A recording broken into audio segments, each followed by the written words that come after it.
ഏറിയാൽ ഒരു 6 മാസം. അതിനുള്ളിൽ CKCയുടെ മരണം സംഭവിച്ചിരിക്കും.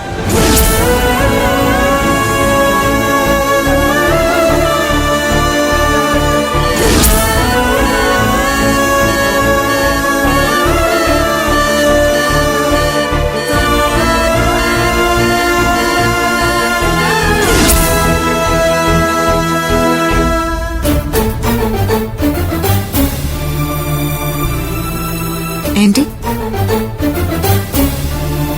ആന്റി എന്താ ഇവിടെ ഒന്ന് തനിച്ചു നിൽക്കുന്നത്? എന്തു പറ്റി? ഞാൻ CKCയുടെ കാര്യം ആലോചിക്കായിരുന്നു. എന്നെ എന്റെ മോനെയും കൊല്ലാൻ നടന്ന ആളാ CKC. അയാളുടെ മരണം എത്രയും പെട്ടെന്ന് സംഭവിക്കണമെന്നും ആ ശല്യം ഒഴിവാക്കി കിട്ടണമെന്നും മനസ്സൊരുക്കി പ്രാർത്ഥിച്ചിട്ടുണ്ട് ഞാൻ.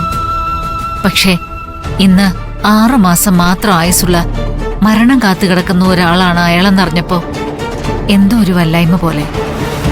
മരണം എപ്പോഴും വല്ലായികൾ ഉണ്ടാക്കുന്നതാണ്.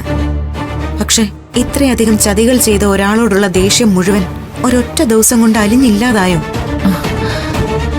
ഞാൻ മരിക്കോളും CKCയോടുള്ള ദേഷ്യത്തിന്റെ ഒരു അംശം പോലും എന്റെ മനസ്സിൽ നിന്നും അങ്ങനെ ഉരുകി ഒലിച്ചു പോവില്ല. നീയായിട്ട് തന്നെ എന്റെ മനസ്സിലേക്ക് ഇട്ടു തന്നൊരു മോഹമുണ്ട്. എനിക്ക് വേണ്ടിയല്ല, എന്റെ മോന് വേണ്ടി. ഞാനത് അംഗീകരിച്ചതുമാണ്. എന്റെ മോന് വേണ്ടി മാത്രം. എനിക്കിനി എത്ര കാലം ഉണ്ടെന്ന് ഒരു ഉറപ്പില്ലായിരുന്നു. ഇപ്പോഴും അങ്ങനെ തന്നെ. എന്നെങ്കിലും ഒരു ദിവസം CKC അയാള് ചെയ്ത തെറ്റുകളെല്ലാം തിരിച്ചറിഞ്ഞ് പശ്ചാത്തപിച്ച് തിരികെ വന്ന അയാളെ ഗൗതം അംഗീകരിച്ചാൽ ഞാനങ്ങ് പോയാലും അവന് ചൂണ്ടിക്കാണിക്കാൻ ഒരു അച്ഛനുണ്ടാവുമായിരുന്നല്ലോ. ഇനിയും അവൻ അനാഥനായി ജീവിക്കേണ്ടി വരില്ലായിരുന്നല്ലോ.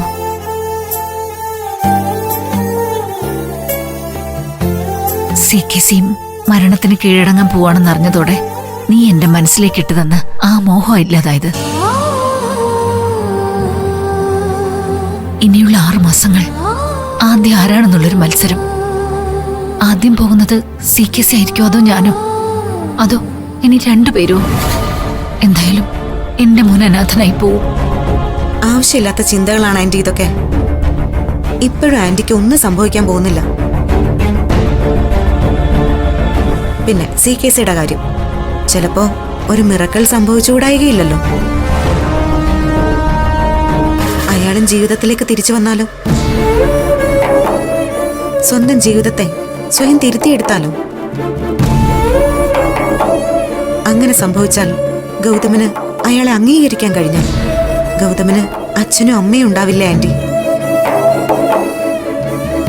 അങ്ങനെ പ്രതീക്ഷിച്ചൂടെ ആന്റി? എന്തോ അങ്ങനൊരു പ്രതീക്ഷ വെക്കാൻ മനസ്സനുവദിക്കുന്നില്ല എനിക്ക്.